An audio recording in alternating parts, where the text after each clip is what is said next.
Good evening students, स्वागत है आप सबका फिर से काबिल एकेडमी के यूट्यूब चैनल पे, जहाँ पे WB टेट 2022 की लगातार तैयारी चल रही है। और जो तैयारी यहाँ चल रही है वो WB टेट को ही ध्यान में रख के की जा रही है, और ये उतनी ही इमेंसली और इक्वली सीटेट के लिए भी उतनी ही महत्वपूर्ण है। उसकी भी नोटिफिकेशन आ गई है, ठीक है, तो वो भी ध्यान में रखें। काफ़ी अपॉर्चुनिटीज़ हैं आपके पास। तो मैं राजेश सर आप सबका स्वागत करता हूँ काबिल एकेडमी यूट्यूब चैनल पर।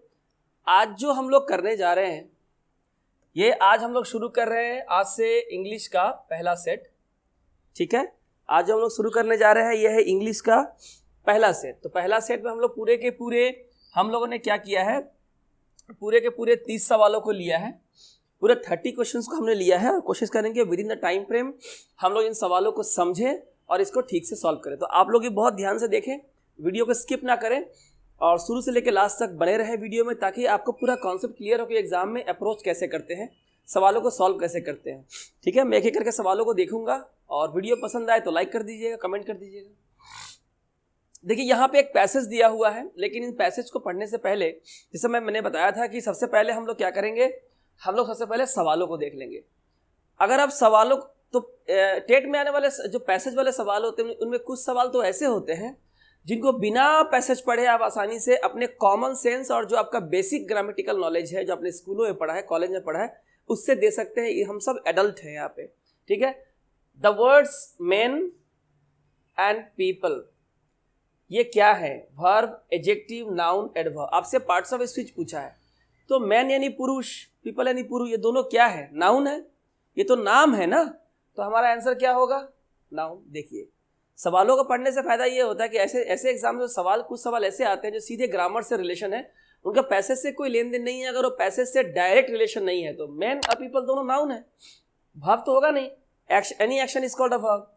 Adjective is a word which is used to qualify a noun और प्रोनाउन। विशेषण का इस्तेमाल संज्ञा या सर्वनाम की विशेषता बताने के लिए होता है। And adverb is used to, adverb जो है उसका इस्तेमाल होता है टू क्वालिफाई अ वर्ब और एन एडवर्ब, है कि नहीं। जो क्रिया या क्रिया विशेषण की विशेषता बताए उसे क्रिया विशेषण कहते हैं, तो ये नाउन है। अगला सवाल ले ले, पूछा है among the ancients और महाराणा प्रताप, शिवाजी एंड अदर। जहां तक प्राचीन की बात करें तो उसमें महात्मा गांधी है, महाराणा प्रताप है, शिवाजी है और दूसरे हैं। हमसे पूछा है कि यहाँ जो वर्ब है वो ये क्या है, और आपको दिया है टेंस, यानी आपको वर्ब का टेंस पूछा है। तो आपको तो पता है कि इज, एम, आर ये क्या होते हैं? प्रेजेंट टेंस होते हैं। मैंने जब टेंस करवाया होगा आप लोगों ने, मुझे पूरी उम्मीद है कि 12 का 12 टेंस जो मेरी प्रीमियम वीडियो है, जो मैं ऑफलाइन में पढ़ाता हूँ, मैंने आपको दे दिया पढ़ने के लिए। तो इज, एम, आर का पास्ट टेंस क्या होता है? वाज सिंगुलर में होता है, वो और प्लूरल में होता है, यानी कि ये क्या है? ये आपका पास्ट इंडेफिनिट है, जिसे हम लोग सिंपल पास्ट कहते हैं, जिसे हम लोग क्या कहते हैं? सिंपल पास्ट कहते हैं। तो ये क्या हो जाएगा? सिंपल पास्ट, यानी कि पास्ट इंडेफिनिट, जहां वर्ब का सेकंड फॉर्म यूज किया जाता है, ये फर्स्ट फॉर्म है, इसी का सेकंड फॉर्म। तो देख सवालों को पढ़ने से आराम से हो जा रहा है। तीसरा पूछा है which of the following options has the 3 degrees of adjective in their correct form? Adjective, any word which is used to qualify a noun or a pronoun। तो पूछा है इनके तीनों डिग्री इसमें सही कहां पे है? डिग्री यानी क्या हो? देखिए एक होता है पॉजिटिव डिग्री, एक होता है कंपैरेटिव डिग्री, एक होता है सुपरलेटिव। जैसे कि लॉन्ग, तो लॉन्ग का कंपैरेटिव क्या होगा? लॉन्गर। जहाँ पे कंपैरिजन दो चीज़ों के बीच, समबडी या समथिंग के बीच कंपेयर करने का काम करते हैं, वो कंपैरेटिव डिग्री चाहिए। जहाँ पे हम सिंपल सेंटेंस लिखते हैं वहाँ पे लगता है पॉजिटिव, और जहाँ हम सबसे बेस्ट या वर्स्ट बताना चाहते हैं वहाँ लगता है सुपरलेटिव, लॉन्गेस्ट। और सुपरलेटिव के पहले आर्टिकल दा का इस्तेमाल होता है, ठीक है। और कंपैरेटिव के बाद, लार्जर के बाद अगर हम कंपेयर कर रहे हैं तो मैक्सिमम केस में हम देन का इस्तेमाल करते हैं, किसी किसी केस में टू का इस्तेमाल करते हैं, refer to, prefer to, inferior to, superior to, junior to, इस तरह से। तो यहाँ जो सही आंसर है, अगर आप देखें अर्ली ये नहीं होगा, अर्लियर नहीं होता है, अर्लीस्ट शुरू में नहीं होता है, तो शुरू में होगा अर्ली, देन होगा अर्लियर और देन होगा अर्लीस्ट, यानी कि 3 नंबर। तो इसका देखिए पैसेज से क्या लेना देना है? देखिए इसलिए तो मैं आप लोगों को पहले भी मैंने जब पैसेज के वीडियो मैंने कराए थे तो मैंने क्या कहा था, पहले आप सवालों को पढ़े, सवालों को पढ़ने देखेंगे 1 से 2, कभी कभी तो 3-4 नंबर भी आपको ऐसे ही मिल जाते हैं बिना पैसेज पढ़े। और अगर आप पैसेज पढ़ने में लग जाए तो आप अपना टाइम वेस्टेज कर रहे हैं। पैसेज से सवाल आएगा देख लेंगे। अब जैसे ये है कि which of the following options has a determiner in it. अब देखिए ये 5वां सवाल, ये चौथा सवाल है। अब पूछा है इनमें से किसके साथ एक डिटरमाइनर है। अब डिटरमाइनर बहुत सारे होते हैं, जैसे कि अगर हम आर्टिकल देख ले ग्रामर का तो ए एन दा होते हैं। उसके बाद जो डेमोन्स्ट्रेटिव है जैसे कि दिस दैट दोज, है कि नहीं। उसके अलावा और भी है सच एज लाइक एटसेट्रा। ये सारे क्या है, प्रीपोजिशन वगैरह सारे क्या है, डिटरमाइनर। डिटरमाइनर्स क्या होते हैं, determiners are the words which comes before a noun and tells that what the noun refers to. किसी नाउन के पहले आता है और ये बताता है कि आखिर वो नाउन किससे संबंधित है, किसके साथ रिलेट कर रहा है सेंटेंस में, किसको रेफर कर रहा है। तो अगर आप देखें एज ओल्ड परहैप्स यहाँ पे दिया हुआ है, यहाँ पे तो ये हाँ सच इज ठीक है, ये नहीं होगा। एज ओल्ड परहैप्स ये नहीं होगा। As earliest of human civilisation यहाँ तो कुछ है ही नहीं। Patriotism is an old concept. देखिए ओल्ड कॉन्सेप्ट जो है, ओल्ड यहाँ एडजेक्टिव है, कॉन्सेप्ट जो है नाउन है। इसके पहले क्या लगा है एक आर्टिकल एन, यहाँ पे डिटरमाइनर दिया हुआ यानी आंसर यहाँ पे होगा, यहाँ पे डिटरमाइनर दिया हुआ जैसे कि आर्टिकल हो गया, ठीक है। इसके बाद they are doing something for the good of the nation. ये एक तो क्वेश्चन दिया है, आपसे पूछा है कि ये किस टेंस में लिखा हुआ है, present continuous tense, present perfect tense, past perfect tense, present indefinite tense, है कि नहीं। तो यहाँ देखिए मैंने आपको टेंस सिखा दिया है, जहां पे इज एम आर लगता है, इज एम आर, और वर्ब के साथ हम लोग आईएनजी लगाते हैं, इज एम आर और वर्ब के साथ आईएनजी लगाते हैं, तो उसे हम लोग क्या कहते हैं, प्रेजेंट कंटिन्यूअस टेंस। उसे हम लोग क्या कहते हैं, प्रेजेंट कंटिन्यूअस टेंस कहते हैं। देखिए 5 सवाल बन गया। ये पैसेज तो मैंने नहीं दिए रखा था, ये जो पैसेज है ये मैंने नहीं दिया है, ये पैसेज मैंने कहा चल सवालों को ले लेते हैं। अब सवालों को जब आपने लिया तो देखा सवाल यहीं से, सारे सवाल वहीं से हैं, लेकिन वहां से कोई लेन देन नहीं है, तो ये 5 सवाल के आंसर हो गए। तो पैसेज तो हमको जरूरत ही नहीं पड़ा, इसलिए गलती ना करें, पहले सवालों को पढ़ ले एक बार। ये मेरा अनुभव है ना, ये अनुभव है इसलिए बता रहा हूं मैं। तो ये सारी चीजें अनुभव से आती है, एक्सपीरियंस से आती है। मुझे एक्सपीरियंस है एग्जाम पढ़ाने का भी, एग्जाम देने का भी, है ना। 15 साल का जो अनुभव है उसी के बेस से मैंने आपको ये बात कही, ठीक है। अब देखिए एक और पैसेज है यहाँ पे, अब इसके सवालों के नेचर को देख लेते हैं। 2 पैसेज दिया हुआ है, ठीक है, चलिए देखते हैं क्या है। पहला सवाल पूछा है in the above passage for example का क्या मतलब है। जैसे जब हम लोग किसी को कोई बात समझाते हैं, है ना, जब हमें किसी को कोई बात समझानी पड़ती है तो वहां पे फॉर एग्जाम्पल का क्या मतलब होता है, यही तो पूछा है आपसे, ठीक है। फॉर एग्जाम्पल मतलब जैसे कि, जब आप किसी बात को समझाने के लिए उदाहरण देते हैं, एग्जाम्पल देते हैं, तो हम लोग क्या कहते हैं, फॉर एग्जाम्पल कहते हैं। तो फॉर एग्जाम्पल का क्या मतलब होता है, एग्जाम्पल, सिंपल सा मतलब। इसका पैसेज से क्या लेना देना है। इन द गिवन पैसेज, जो पैसेज दिया हुआ है, author wants to convey, author क्या कहना चाहता है, कन्वे का मतलब क्या एक्सप्रेस कर रहा है, उसका ओपिनियन क्या है, क्या कहना चाहता है। अब यहां बताने के लिए तो पहले हमको पैसेज पढ़ना पड़ेगा, ये सीधे पैसेज से रिलेटेड है। 1 नंबर तो कम से कम हो गया ना, उधर 5 इधर 6 हो गया, इसे रहने देते हैं।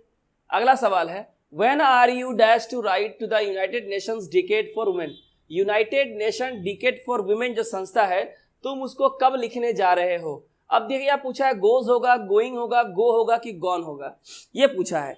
तो यहाँ पे देखिए, यहाँ पे आर दिया हुआ है ना, और आप कुछ करने जा रहे हैं, इस तरह का सेंस बन रहा है यहाँ पे। तो जब इज एम आर आप लगाते हैं तो इसके बाद यहाँ वर्ब के फर्स्ट फॉर्म में आईएनजी का इस्तेमाल होता है, यानी इसका सही आंसर होगा गोइंग। इसका सही आंसर क्या होगा, गोइंग, ठीक है। तो ये हो जाएगा आर गोइंग। इसके बाद taking a life is a crime, किसी की जान लेना जुर्म है। एंड मोरली रॉन्ग, और यो नैतिक रूप से भी गलत है। इस हिसाब से therefore pest control is a crime.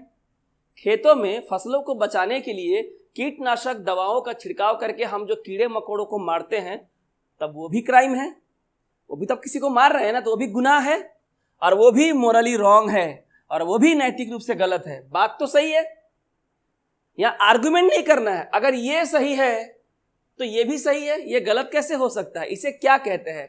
फैलासी of composition, fallacy of equivocation, fallacy of hasty generalisation, fallacy of accident. जब इस तरह से हम चीज़ों को कंपेयर करके बिना आर्गुमेंट के ये बताते हैं कि अगर ये सही है तो ये भी सही होगा, ये गलत है तो ये भी गलत होगा, इसे कहते हैं फैलासी ऑफ इक्विवोकेशन। क्या कहते हैं? Fallacy of इक्विवोकेशन। लास्ट है, which one of the following is the most appropriate title for the passage. अब देखिए ये सवाल जो पैसेज है इसका सही टाइटल क्या होगा, और ये सवाल कि पैसेज में ऑथर क्या कहना चाहता है। देखिए 5 सवालों को जब आपने पढ़ा, 3 के जवाब तो आपने ऐसे ही दे दिए, पहले 5 सवालों का जवाब तो बिना पढ़े हो गए। यहां सिर्फ 2 सवालों का जवाब देना है कि ऑथर क्या कहना चाहता है, और लास्ट सवाल क्या है, लास्ट है कि इसका टाइटल क्या होगा। चलिए तो पैसेज देख लेते हैं। ये रहा पैसेज पढ़ते हैं पैसेज क्या है। पैसेज कहता है, by the end of the 20th century, 20वीं शताब्दी के अंत तक, यूरोपियन एंड अमेरिकन फेमिनिस्ट, यानी कि यूरोप और अमेरिका में रहने वाले ऐसे लोग जो लोग महिलाओं को पॉलिटिकली, सोशली और इकोनॉमिकली इक्वल मानते हैं, समान मानते हैं, और उनको भी मर्दों की तरह समान अधिकार मिलने चाहिए, जो ऐसे लोग हैं जो महिलाओं के अधिकारों के लड़ते हैं, had begun to interact, शुरू करते हैं बातचीत करना, मिलना, इंटरैक्ट करना, कम्युनिकेट करना with the nascent feminist movements of Asia, Africa and Latin America। nascent यानी कि जो जस्ट स्टार्टेड, जो अभी अभी शुरू हुआ है, जन्मा है। यानी ये फेमिनिस्ट लोग जो यूरोपियन और अमेरिका के हैं, ये उन लोगों से इंटरैक्ट करना शुरू करते हैं, कम्युनिकेट करना शुरू करते हैं उन फेमिनिस्ट आंदोलनकारियों के साथ जो एशिया, अफ्रीका और लैटिन अमेरिका में अभी अभी शुरू हुई है, क्योंकि ये अंडर डेवलप्ड कंट्री है, डेवलपिंग है या अनडेवलप्ड है, जबकि यूरोप और अमेरिका डेवलप्ड कंट्रीज हैं।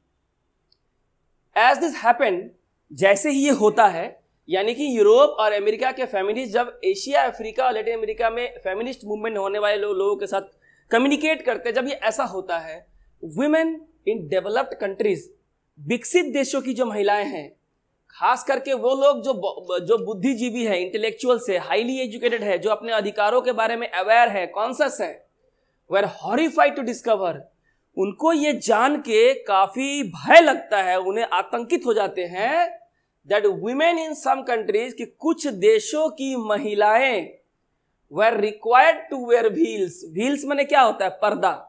जैसे हमारे देश में मुसलमान लोग बुर्का पहनते हैं, या और भी कई कास्ट के लोग घूंघट डालते हैं, कि अभी भी कई देशों में पब्लिक में जो है महिलाओं को ढक के, चेहरा ढक के चलना पड़ता है।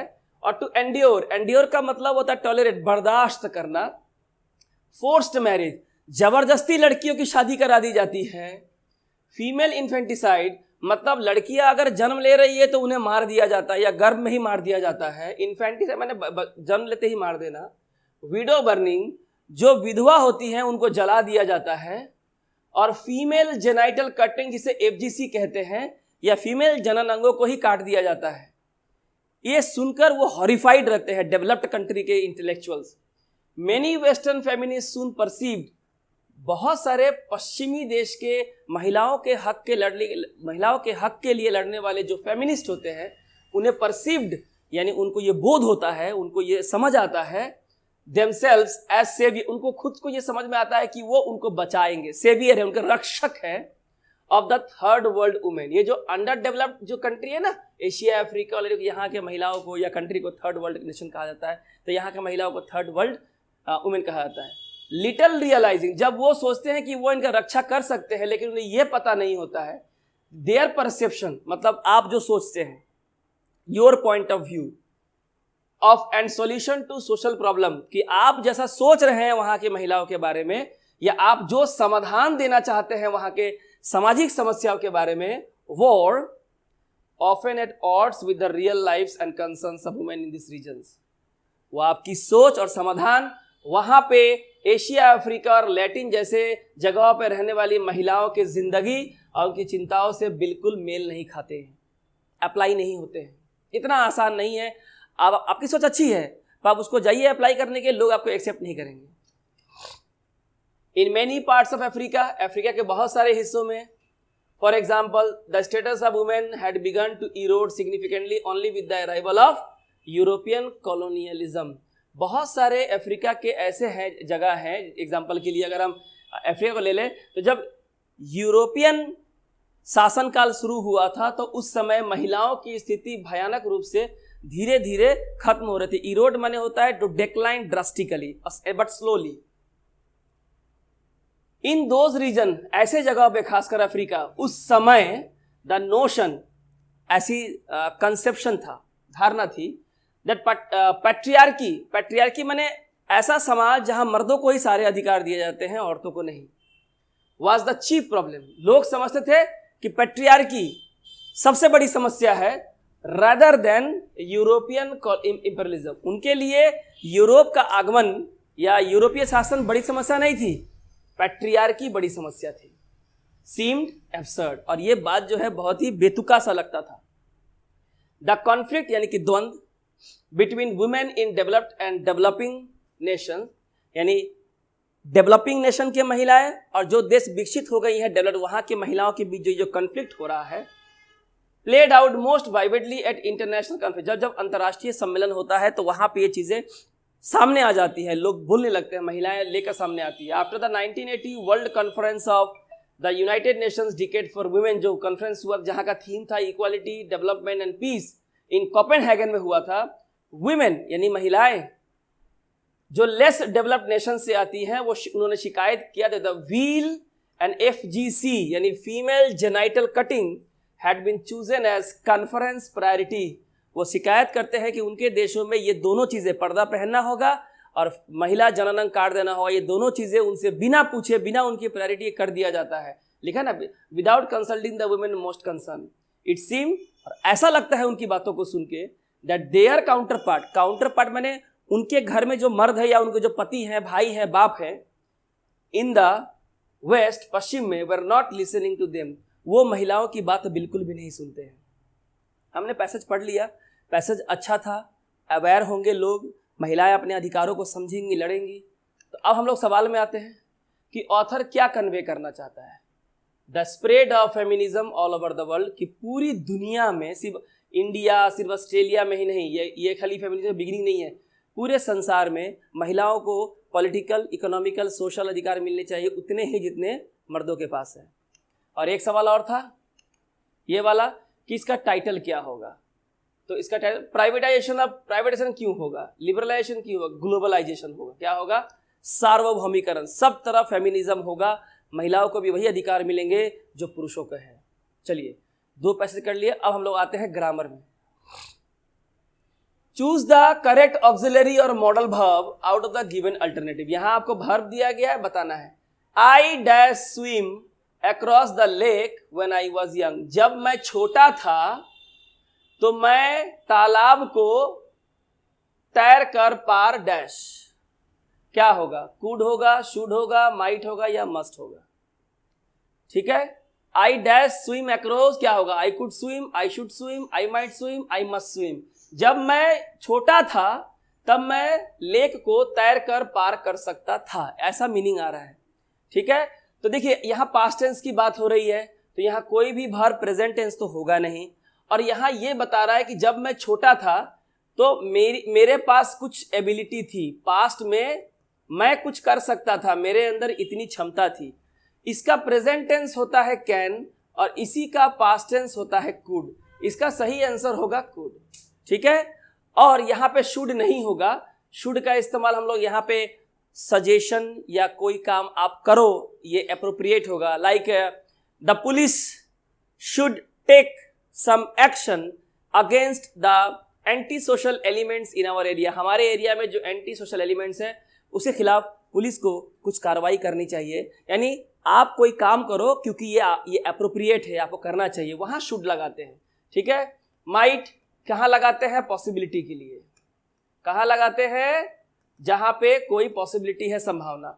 मस्ट जो एकदम प्रायोरिटी है, जिसको करना ही होगा, तो आंसर क्या होगा, कुड। दूसरा, फिल इन द ब्लैंक्स करना है मोस्ट एप्रोप्रिएट फ्रेज से, ठीक है। Do you want me to dash my schooling just to prove that I love you more. क्या तुम चाहती हो कि तुम चाहते हो कि मैं अपना स्कूलिंग डैश कर दूं सिर्फ ये साबित करने के लिए कि मैं तुम्हें ज्यादा प्यार करता हूं। मतलब मैं स्कूलिंग छोड़ दूंगा तो क्या इससे प्रूव हो जाए कि मैं तुम ज्यादा प्यार करता हूं। यानी यहां पे वो उसको स्कूलिंग छोड़ने के लिए कहा जा रहा है। बताना है कौन सा हमारा फ्रेज है, gives away, gives off, gives out और गिव अप। देखिए जब आपको कोई चीज छोड़ देने के लिए कहा जाता है, त्याग देने के लिए कहा जाता है, डिस्कार्ड करने के लिए कहा जाता है, तो इसे कहते हैं गिव अप, ठीक है। इसका आंसर क्या होगा, गिव्स, यहां पे गिव अप होगा, क्या होगा, गिव अप, ठीक है। गिव अवे का मतलब क्या होता है, डोनेशन करना, डोनेट करना, donate as a free gift, है ना, donate as a free gift, ठीक है। गिव्स आउट, गिव्स आउट का क्या मतलब होता है, गिव्स आउट का मतलब होता है डिस्ट्रीब्यूट करना, ठीक है। और गिव्स अप का मतलब क्या होता है, गिव्स ऑफ, गिव्स अप का मतलब होता है spread of branches, spread of branch of a tree. पेड़ की एक शाखा से जब दूसरी शाखा निकल जाती है ना, इसे गिव्स ऑफ कहते हैं। तो गिव अवे डोनेट करना as a free gift, gives off spread of branch of a tree, gives out to distribute, give up का मतलब होता है to leave, to discard, to stop doing anything, ठीक है। आगे है फिर इन द ब्लैंक्स करना है। I dash have to be at the airport by 5 PM। मुझे एयरपोर्ट पे 5 बजे डैश, क्या होगा,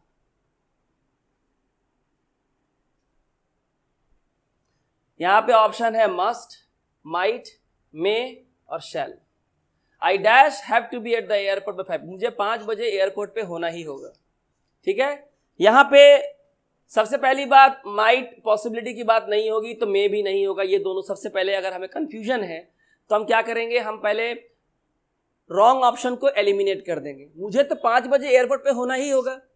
नियरेस्ट फ्यूचर में when there is a strong possibility of something, जब किसी घटना के या चीज के होने की स्ट्रॉन्ग पॉसिबिलिटी होती है कि ये घटना होगी ही, तो वहां हम क्या लगाते हैं, वहां अंग्रेजी में फर्स्ट पर्सन के साथ हम लगाते हैं शैल,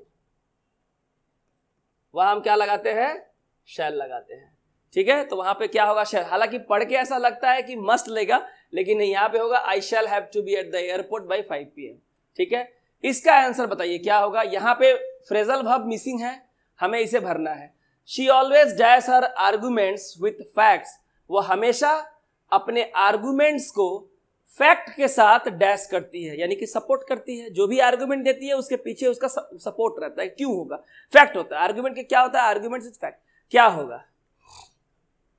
इसका सही आंसर होगा बैकअप, इसका सही आंसर होगा बैकअप। बैकअप का मतलब होता है टू सपोर्ट, आप जो कह रहे हैं उसके सपोर्ट में आपके पास फैक्ट है।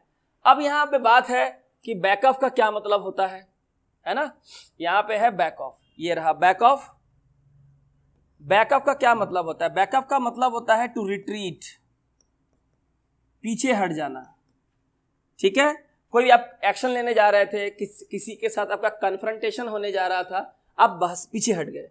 बैंक अपॉन का मतलब होता है टू डिपेंड, किसी के ऊपर निर्भर रहना, और टू रिलाई या भरोसा करना। बैक आउट, ठीक है। बैकआउट का मतलब होता है टू क्या बोले इसको हम,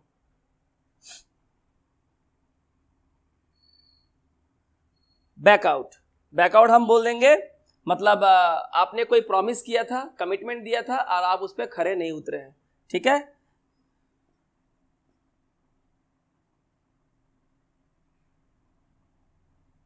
backout, fall back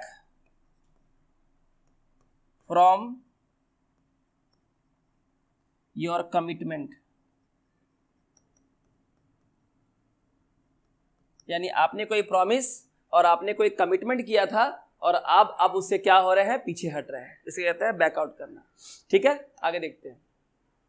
appropriate phrasal verb use करना है। A complete dash of a service such as we suffered about 3 weeks ago. A complete dash of a service such as we suffered about 3 weeks ago due to coronavirus causes havoc. ठीक है, मतलब corona virus के चलते जो services थी इसके पूरे dash हो जाने के चलते हम लोगों को बहुत सफ़र करना पड़ा है 3 हफ्ते पहले। क्या करना पड़ा है? तो कोरोना वायरस के चलते क्या हो गया, पूरी सर्विसेज सब कुछ क्या हो गया, ठप हो गया, बंद हो गया। उसे हम लोग क्या कहते हैं, क्लोज डाउन। इसे हम लोग क्या कहते हैं, क्लोज डाउन। ठीक है, पुल्ड अप क्या होता है? पुल्ड अप का मतलब होता है टू कम टू हॉल्ट। गाड़ी चला रहे हैं, गाड़ी रोको, टू स्टॉप, है ना। किक ऑफ का मतलब होता है टू स्टार्ट करना फिर से, और टू रिज्यूम। पुल अप जो है कोई फ्रेजल वर्ब नहीं है, बल्कि ये क्या है, एक फ्रेज है। इसका मतलब क्या होता है, सड़क पे जब चलते हैं ना तो गाड़ी को साइड में सड़क के बगल में कहीं पार्क करने के लिए एक अलग सा हल्का सा पार्किंग जगह बनाया जाता है, उसे हम लोग क्या कहते हैं, पुल ऑफ कहते हैं, है ना। यानी पार्किंग की जगह पे गाड़ी लगा दो, ये फ्रेज है, बाकी सब फ्रेजल वर्ब है। यहां बोलता है कौन सा फिगर ऑफ स्पीच है। यहां एक पोएटिक लाइन दिया हुआ है और आपसे पूछा यहां कौन सा फिगर ऑफ स्पीच इस्तेमाल किया है पोएटिक लाइन में। ठीक है, हर words were a knife in his hearts. बोल रहा है इसके उसके जो शब्द हैं, ठीक है, वो मेरे दिल पे छुरी की तरह लग रहे हैं। कैसे लग रहे हैं, छुरी की तरह। तो इसे हम लोग क्या कहते हैं, देखिए ये पोएटिक लाइन है, पोएटिक लाइन एक सेंटेंस दिया हुआ है और आपको ये बताना है कि यहाँ पर्सोनिफिकेशन है, सिमिले है, मेटाफोर है, ऑक्सीमोरोन है। पहले देख लेते हैं चारों क्या है। पर्सोनिफिकेशन क्या होता है, रिप्रेजेंटेशन ऑफ अ थिंग और एब्स्ट्रैक्शन एज अ पर्सन और बाय द ह्यूमन फॉर्म। जब हम किसी चीज को किसी पर्सन की तरह या किसी ह्यूमन फॉर्म की तरह बिहेव करते हैं, जैसे कि उसके शब्द छुरी की तरह है, यानी किसी चीज के रूप में हम उसको इमेजिन कर रहे हैं। जैसे the stars winked in the night sky, तारे जो है आकाश में जो क्या कर रहे हैं, आंख मार रहे हैं, है ना। तारों को इंसान का रूप दे दिया गया है, ह्यूमन फॉर्म दे दिया गया है। नॉन लिविंग थिंग्स को जब आप ह्यूमन का फॉर्म दे देते हैं, लिविंग बींग्स का फॉर्म देते हैं, पर्सोनिफिकेशन करना कहते हैं। सिमिले क्या है, अ वर्ड और phrase that compare something to something else. ऐसा कोई वर्ड या फ्रेज जो एक चीज को दूसरे चीज के जैसा या दूसरे चीज से कंपेयर करता है। यहाँ पे वर्ड कैसा यूज करते हैं, लाइक जैसे हो गया, एज हो गया। जैसे example, fact like a mask, like का इस्तेमाल, फैक्ट को मास्क के साथ करने के लिए लाइक का इस्तेमाल किया। या वाइट, कैसा वाइट है, बर्फ की तरह सफेद है, तो हमको एज चाहिए। वाइट को अगर कितना सफेद है, बर्फ की तरह सफेद है, तो एज हमने इस्तेमाल किया। तो ये सिमिले हो गया। जैसे as innocent as a lamb, as tough as nails, as shiny as a new pin, as hot as hell. Metaphor क्या होता है, अ वर्ड और phrase that is used in an imaginative way to show that somebody something has the same qualities as another thing. यहां पे क्या होता है, एक वर्ड या फ्रेज को काल्पनिक तौर पे, एक वर्ड या फ्रेज को काल्पनिक तौर पे इस तरह से इस्तेमाल किया जाता है कि वो जो समबडी है या समथिंग है उसमें सेम क्वालिटी है जैसे कि उसमें थी, है ना। उसमें, उस व्यक्ति में या उस वस्तु में वही क्वालिटी है जो दूसरी चीजों में है। जैसे her words were a knife, उसके शब्द कैसे हैं, छुरी की तरह है। कैसे है, छुरी की तरह है। तो इसमें इन हिज हार्ट, है ना। तो यहाँ पे क्या है, मेटाफोर है। यहाँ पे वर्ड्स को नाइफ और नाइफ को वर्ड्स की तरह बताया गया है कि कैसा है। तो इसलिए ये हो गया। इसके बाद है ऑक्सीमोरोन। ऑक्सीमोरोन क्या होता है, phrase that combines two word that seem to be the opposite of each other. इसमें क्या करते हैं, हम ऐसे दो शब्दों को यूज करते हैं जो दो शब्द एक दूसरे के कॉन्ट्राडिक्शन, एक दूसरे के बिल्कुल अपोजिट होता है। जी हाँ, जैसे the joker was seriously funny. अब बताइए, सीरियसली और फनी एक दूसरे के कॉन्ट्राडिक्शन में है कि नहीं। सीरियस यानी गंभीर, फनी माने मजाक किया, दोनों एक दूसरे के ऑपोजिट में यूज हुआ है, विपरीत में यूज हुआ है। इसको हम लोग ऑक्सीमोरोन कहते हैं। तो हमारा आंसर क्या होगा, हमारा आंसर होगा मेटाफोर। यहाँ शब्दों को नाइफ की तरह, नाइफ को शब्दों की तरह यूज किया गया है। ये हो गया। आगे देखिए, Peter Piper pack up pickled papers. अब ये देखिए, ये जो सेंटेंस है पूछा, इसमें कौन सा फिगर ऑफ स्पीच है? Personification, assonance, सिमिले, alliteration. ठीक है, एजोनेंस में क्या होता है? जहां पे अलग अलग वर्ड्स में एक ही तरह के वॉवेल साउंड रिपीट होते हैं। सेंटेंस में कई सारे वर्ड्स होते हैं, उसमें कुछ वर्ड्स ऐसे होते हैं जिनका पहला जो लेटर होता है वो सेम वॉवेल की तरह साउंड करता रहता है हर एक वर्ड में, उसको एजोनेंस कहते हैं। ठीक है, यहां पे देखिए consonant P P P P P P बार बार जो है रिपीट हुआ है, इसको एलिटरेशन कहते हैं। इसे क्या कहते हैं? एलिटरेशन कहते हैं। देखिए एजोनेंस क्या होता है? The effect created when two syllables in words that are close together have the same vowel sound but different consonant। क्या होता है कि इसमें एक ही वर्ड में कुछ syllable, जैसे एजोनेंस, दो syllables है, एजो, ब्यूटीफुल, ब्यूटीफुल। अब कितने भी स्पीड से बोल लो, 3 बार टूटेगा ही ब्यूटीफुल। ये जो 3 बार टूटता है ना, इसे ही syllable कहते हैं। इंपॉर्टेंट, इंपॉर्टेंट 3 बार टूटेगा, है ना, तो सिलेबल। तो जब दो सिलेबल जो है इतने क्लोज होते हैं आपस में कि उनका जो वॉवेल साउंड जो होता है ना, साउंड जो वॉवेल की तरह उनमें जो साउंड निकलता है वो सेम होता है, जबकि उनके अंदर डिफरेंट कॉन्सोनेंट होता है, साउंड वॉवेल की तरह होता है। या कॉन्सोनेंट सेम होते हैं पर डिफरेंट वॉवेल होते हैं, जैसे सीन, बीट, या फिर कोल्ड, किल्ड। और ये क्या है? Peter Piper picked a peck of pickled peppers। Alliteration is a literary technique derived from Latin, meaning letters of the alphabet। Alphabet के लेटर्स को ही कहा जाता है alliteration।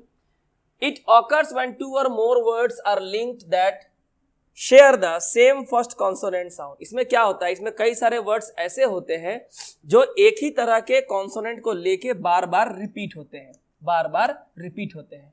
तो ऐसे रिपीटेशन को हम लोग क्या बोलते हैं? हम लोग क्या कहते हैं? एलिटरेशन कहते हैं। यहां पूछा गया है रिपीटेशन ऑफ द सेम और similar consonant sound at the beginning of the words क्या कहते हैं? अभी हमने पढ़ा एलिटरेशन। एक ही सेंटेंस में एक ही तरह के कॉन्सोनेंट हर एक वर्ड में जब रिपीट होते हैं तो उसे हम लोग क्या कहते हैं? एलिटरेशन। ठीक है, एलिटरेशन। आई होप आपको समझ में आया होगा। चलिए आगे देखते हैं। From the options given below, choose the correct idiom to fill in the blanks। Correct idiom ढूंढना है। The councilman is afraid he will lose votes if he takes sides on the corona vaccine issue, so he decided to dash। काउंसिलमैन को इस बात का डर था कि वो अपना वोट खो देगा अगर वो साइड लेता है, पक्ष लेता है कोरोना वैक्सीन इशू का, इसलिए उसने क्या डिसाइड किया? To dash. यानी उसको इस बात का डर था कि अगर वो कोरोना वैक्सीन की साइड लेता है तो हो सकता है कि उसको वोट ना मिले, वोट खो जाए।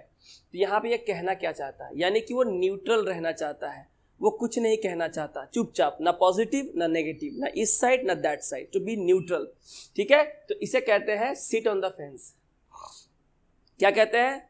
सिट ऑन द फेंस माने टू टेक नो डिसीजन, कोई भी फैसला ना लेना। ईट हम्बल पाई क्या होता है? ईट हम्बल पाई का मतलब होता है to apologise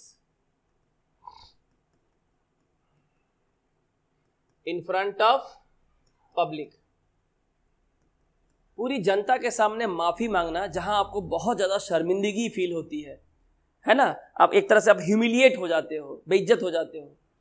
break the ice का मतलब होता है टू स्टार्ट टॉकिंग। दो लोगों में बात नहीं हो रही है, दोनों मुंह फुला के बैठे हुए हैं, कुछ बातें ही हो गई, नहीं बात कर रहे हैं, तो ब्रेक द आइस करना माने पहल करना, स्टार्ट करना।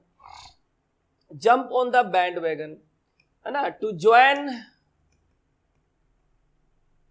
Something which was once successful।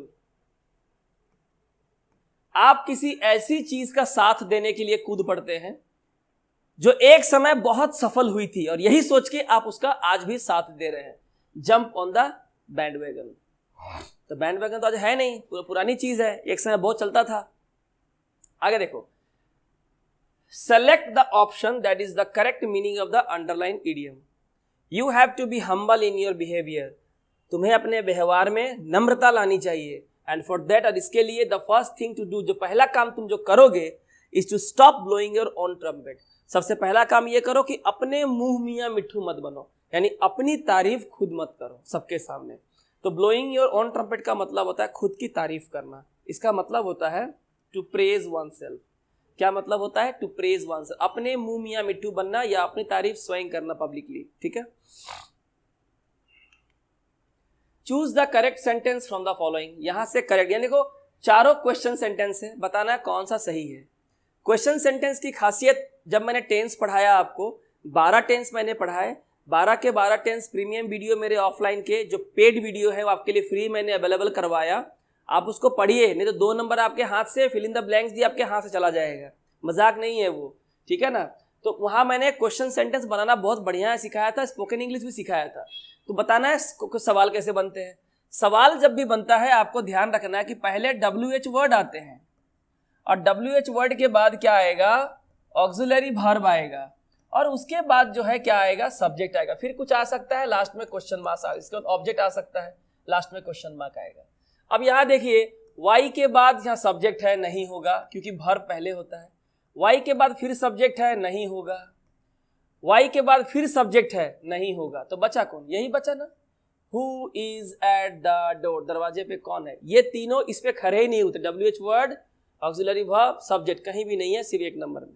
आगे देखिए, choose the correct sentence from the following. सही सेंटेंस ढूंढना है, यहां भी वही दिया हुआ है। देखिए विच से शुरू है, सेंटेंस में WH वर्ड है, वर्ब है, सही है, लास्ट में क्वेश्चन मार्क नहीं है, नहीं होगा। होम लिखा है, उसका सब्जेक्ट है, जबकि वर्ब होना चाहिए पहले, नहीं होगा। Whose is team better, whose के बाद देखिए, हुज एक्चुअली जब हुज लगाते हैं, जब भी हुज लगाते हैं तो हुज के बाद एक सब्जेक्ट आना चाहिए, हुज टीम इज बेटर, क्योंकि ये दोनों साथ में, जैसे कि how many, how old, how much होता है, हुज टीम इज बेटर। तो हुज टीम पहले होगा, उसके बाद, क्योंकि ये और ये साथ में इस्तेमाल होता है, तो ये भी गलत है। तो सही आंसर क्या होगा? वाई, WH वर्ड, ये आ गया WH वर्ड, उसके बाद आ गया डोंट, वाई डोंट, उसके बाद आ गया सब्जेक्ट, डू लग गया तो वर्ब होगा फर्स्ट फॉर्म में, हिम नाउ। ये सही आंसर है। क्या आंसर है? सही आंसर है। ठीक है, बस और 8 सवाल और बचे हैं। यहां पूछा है select the correct passive form of the given sentence. आपको दिया हुआ है एक्टिव, आपको पैसिव बताना है, याद है ना। यूट्यूब पे मैंने आपको एक्टिव और पैसिव की पूरी premium class, paid class free में मैंने अवेलेबल करवा दी, वो अभी भी यूट्यूब पे है, आप लोगों ने डाउनलोड किया भी होगा। देखा नहीं देखा आपकी मर्जी है, लेकिन देखिए क्वेश्चन तो आपको एग्जाम में आएगा, 2 क्वेश्चन, ठीक है, वो आप समझ ले आप क्या करें, कैसे चलना चाहते हैं। My parents say that Hemant did that, did verb का सेकेंड फॉर्म एक्टिव में, तो पैसिव में क्या लग जाएगा? वाज या वेर के साथ वर्ब की थर्ड फॉर्म आती है। ठीक है, यहां पे देखो डिड का ही इस्तेमाल किया गया है, नहीं होगा। Hemant was told to do that, लेकिन किसके द्वारा? माई पेरेंट्स, यहाँ पे ऑब्जेक्ट नहीं है, नहीं होगा। ठीक है, और my parents say that Hemant did, मेरे माता पिता ने कहा कि हेमंत ने किया था। तो यहाँ एडवाइस कहां से आया है ना, एडवाइस भी यहाँ पे नहीं होगा, हमारा आंसर बच गया ये। ठीक है, Hemant was said to have done that by my parents. कुछ ना कुछ आपको मिल जाएगा, ये सारी टेक्निक मैंने एक्टिव पैसिव बता दी थी। अब चलो फिर से वॉइस चेंज करना है। Will she have written the letters, अब ये क्वेश्चन सेंटेंस है और यहाँ पे हैव है, तो आपको एक बात पता रखना होगा कि एक्टिव में अगर हैव है तो इसके पैसिव में बीन तो आ गया ही, क्या आएगा? बीन तो आएगा ही। अब देखो यहाँ पे बी है तो ये नहीं होगा पहला, ठीक है। उसके बाद देखो यहां तक सेम है, will the letters, will the letters, will the letters, will the letters. Will के साथ कभी भी हैज नहीं लगता है, मैंने पैसिव में बताया था, ये भी नहीं होगा, ठीक है। उसके बाद देखो हैव लगाया है तो हैव के बाद जो वर्ब होगा पैसिव में वो हमेशा थर्ड फॉर्म में होता है, सेकंड फॉर्म में कभी भी नहीं होता, ये भी मैंने सिखाया है। तो बचा क्या? ये वाला सही आंसर है, will the letters have been written by हर।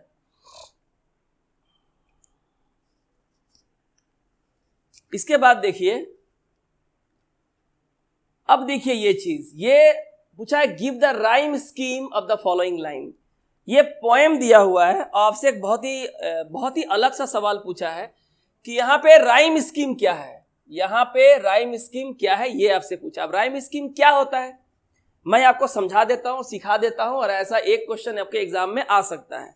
ठीक है, कैसे करेंगे जरा ध्यान से देखिएगा, देखिए ध्यान से। जब भी आपको किसी पोएम का राइम स्कीम निकालने बोले, आपको ये समझ में नहीं आएगा कि चीजें कैसे होंगी, तो राइम स्कीम निकालने के लिए आपको लास्ट वर्ड देखना है। Fire, ice, desire, fire, twice, hate और आइस, ग्रेट और सफाइस, ये देख लिया आपने। अब क्या करना है देखिए, पहला क्या है फायर, जो भी पहला वर्ड होगा उसको ए देना है। क्या देना है? ए। उसके बाद है आइस। अब बताओ फायर और आइस क्या कोई राइम हो रहा है, लय मिल रहा है? नहीं मिल रहा है, तो इसको देना है बी। राइम नहीं मिल रहा है तो B. Desire, fire desire, fire desire, rhyme मिल रहा है ना, तो ये भी ए है तो ये भी ए होगा। फायर, फायर डिजायर, फायर, फिर से फायर, तो ये भी ए है। Twice, ice twice, ice twice, तो बी के साथ मिला तो बी होगा। हेट, हेट नहीं मिल रहा है तो ये नया हो जाएगा सी, जो नया होगा वो सी आ जाएगा। ठीक है, ice, ice twice ice, B से मिल रहा है तो बी होगा। ग्रेट, देखिए hate great, hate great, rhyming सी होगा। Suffice, ice twice ice suffice, यानी बी नंबर। तो क्या आ रहा है? A B double A B C B C B, A B double A B C, A B double A B C B, एक number. इसे कहते हैं राइम, इसे कहते हैं पोएम में राइम निकालना। ये आपका हो गया। ठीक है, आई होप आप लोगों को समझ में आ गया होगा। बस 5 क्वेश्चन और है। The phonetic transcription of the word flower, flower word दिया हुआ है, फ्लावर, इसको फोनेटिक भाषा में कैसे पढ़ते हैं? फ्लावर, क्या पढ़ते हैं? फ्लावर। एक्चुअली हम लोग पढ़ते हैं फ्लावर, बचपन से यही सिखाया गया है। ठीक है, फ्लावर, तो एक्चुअली ये फ्लावर नहीं है, यह फ्लावर। क्या है? फ्लावर। यानी कि यहां पे जो ओ डब्ल्यू है, ओ डब्ल्यू, ठीक है, इसका प्रोनाउंसिएशन आओ की तरह नहीं, इसका प्रोनाउंसिएशन आओ, फ्लाव, औ की तरह होता है। कैसे होता है? औ की तरह होता है। ये गलत है और ये प्रोनाउंसिएशन सही है। तो यहाँ पे देखिए यू यहाँ पे है, ये वाला सही होगा। ये हमारा फोनेटिक ट्रांसक्रिप्शन है। इसके बारे में अभी मैं आपको नहीं बताऊंगा ये क्या है, कि बहुत लंबा चौड़ा चैप्टर हो जाएगा, ये बहुत लंबी वीडियो बन जाएगी। यहाँ मैंने लिख दिया है, आप देख लो, जो चीज मैंने बताई है वही चीज मैंने लिखा है। Select the word that is the most appropriate substitution for the given group of words. ठीक है, मैंने इसके लिए आपको एक वर्ड बताना है, that can not be avoided और प्रिवेंटेड फ्रॉम हैपनिंग। कुछ ऐसा जिसे घटने से आप नहीं रोक सकते। आपने एवेंजर फिल्म देखा होगा, एंड गेम, उसमें आपने एवेंजर गेम देखा होगा, एंड गेम, और एंड गेम में चुटकी बजाते वक्त थैनोस क्या बोलता है? आई एम इनएविटेबल, मतलब मैं वो अनहोनी हूं जिसे होने से कोई नहीं रोक सकता। तो इसका मतलब होता है इनएविटेबल, जिसे होने से आप अवॉइड नहीं कर सकते। इनक्रेडिबल क्या होता है? अनबिलीवेबल। क्या होता है? अनबिलीवेबल, जिसपे विश्वास न किया जा सके। इनफॉलिबल, इसका मतलब होता है इनकैपेबल ऑफ रॉन्ग डूइंग, जो गलत नहीं कर सकता, त्रुटि नहीं कर सकता। Indelible, that can not be removed, जिसे आप हटा या मिटा नहीं सकते। याद है, वोट देने जब जाते हैं तो आपके तर्जनी उंगली में क्या लगाते हैं? Indelible ink. क्या लगाते हैं? इंडेलिबल इंक, जिसे इंक को आप जल्दी मिटा नहीं पाते, that can not be removed easily. ठीक है, इसका आंसर होगा inevitable. Students dash copy their work from the internet. Student को इंटरनेट से अपना काम नकल करके नहीं लिखना चाहिए, ये तो गलत है, खुद ही करना चाहिए। ये एकदम प्रोहिबिट, माने students are prohibited from doing that. जब किसी को कोई काम करने से प्रोहिबिट किया जाता है, इसका मतलब ये आपको बिल्कुल नहीं करना है। इसका सही आंसर होगा मस्ट नॉट। क्या होगा? Must not. Students must not copy their work from the, आपको जो काम दिया खुद कीजिए। आप इंटरनेट से देख के नकल करके लिख रहे हैं, बिल्कुल नहीं करना है। You are prohibited from doing that.